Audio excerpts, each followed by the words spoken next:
সুপ্রিয় দর্শক, আসসালামু আলাইকুম। সুলতানাস কিচেনে সবাইকে আরও একবার স্বাগতম। আমি আজকে তৈরি করেছি একটি সাধারণ খাবার। আমি তৈরি করেছি পোয়া মাছ ও বেগুনের পাতুরি। যদিও এটি অনেক বেশি সাধারণ খাবার, তারপর এটা অনেক বেশি মজার ও অনেক বেশি সুস্বাদু। আশা রাখি এই রেসিপি আপনাদের কাছে ভীষণ ভালো লাগবে। যাদের কাছে ভালো লাগবে একটা লাইক দিয়ে দেবেন, সবার সাথে শেয়ার করে দেবেন, আর পাশে থাকা বেল বাটনটি ক্লিক করে দেবেন। তাহলে আমি যখন কোনো নতুন ভিডিও আপলোড দেবো সবার আগে আপনার কাছে পৌঁছে যাবে। অনেকে আমার চ্যানেলটি সাবস্ক্রাইব করে দিয়েছেন, তাদেরকে অসংখ্য ধন্যবাদ। আর যারা এখন আমার চ্যানেলটি সাবস্ক্রাইব করে দেননি তাদের কাছে অনুরোধ থাকবে আমার চ্যানেলটি সাবস্ক্রাইব করে দিয়ে আমাকে সাপোর্ট করার জন্য। আমি কিভাবে তৈরি করেছি এই পাতুরি আপনাদের সাথে শেয়ার করব। আমি এখানে নিয়েছি পোয়া মাছ, নিয়েছি 5টা মাঝারি সাইজের, আর নিয়েছি 2টা বেগুন। প্রথমে আমি মাছগুলোকে কেটে পরিষ্কার করে নেব, গা থেকে আঁশ ছাড়িয়ে নেব, তারপর ভালোভাবে ধুয়ে নেব আর বেগুনগুলো কেটে নেব।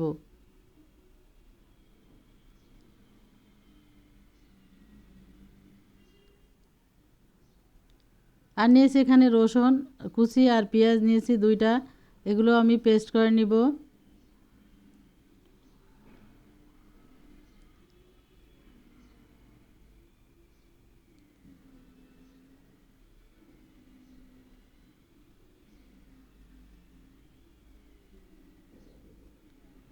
আমি একটা ফ্রাই প্যান নিয়েছি আর বেগুনগুলো যে কেটে নিয়েছিলাম এবার ধুয়ে নিয়েছি, সেই বেগুনগুলো দিয়ে দিচ্ছি আমি এই পাত্রে। মাছগুলো কেটে পরিষ্কার করে ধোয়ার পর আমার যতটুকু প্রয়োজন আমি সেটুকু নিয়ে নিয়েছি। আমি এখানে মোট 5 পিস মাছ নিয়েছি, মাছ এবং লেজ এবং মাথা সহ। এই পোয়া মাছ অনেকেই চেনেন আবার অনেকেই চেনেন না। যারা চেনেন তারা তো এটা খেয়েছেন, এর স্বাদ কতটা বেশি মজার। দিয়ে দিচ্ছি 2 টেবিল চামচ পেঁয়াজ বাটা,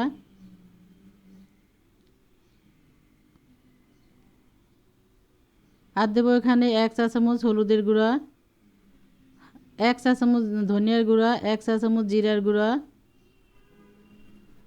1.5 চা চামচ শুকনো মরিচের গুঁড়ো দিয়েছি ঝালের জন্য, আর দেবো স্বাদ মতো লবণ।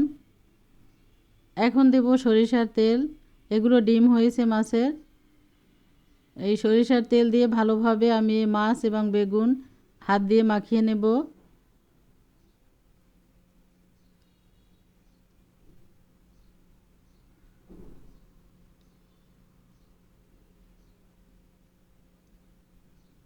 আর এই মাছগুলো নদীতে এবং সমুদ্রে হয়, এটা পুকুরে হয় না।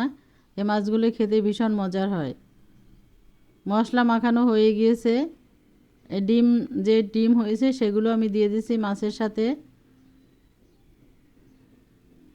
শীতের দিনে এরকমের মাছের পাতুরি হলে আর কিছুই লাগে না ভাত খেতে। এবার হাত ধুয়ে আমি অল্প একটু পরিমাণে পানি দিয়ে দিয়েছি, এখানে 1/2 কাপ পরিমাণ পানি দিলাম।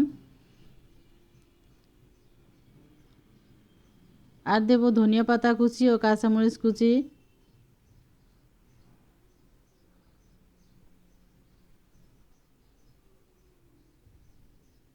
ধনিয়া পাতা কাঁচামরিচ দিয়ে দিয়েছি ভালোভাবে, দিয়ে সমান করে দিলাম। এরপর চুলার পর বসিয়ে দেব।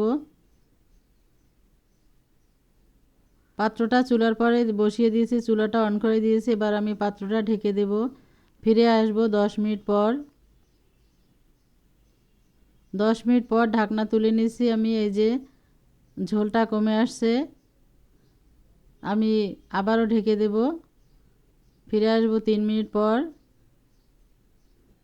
3 মিনিট পর ফিরে আসছি, মাছগুলো আমার হয়ে গেছে। এবার উপর থেকে আবারও ধনিয়া পাতা ছড়িয়ে দিয়েছি, দিয়ে আমি 2 মিনিট মতো চুলার পর রেখে দেব। তারপর চুলাটা বন্ধ করে নামিয়ে নেব। অনেক সুন্দর একটা ফ্লেভার বের হয়েছে। এই যে নামিয়ে নিলাম চুলাটা বন্ধ করে। আর এরই সাথে তৈরি হয়ে গেল আমার মজাদার পোয়া মাছ ও বেগুনের পাতুরি।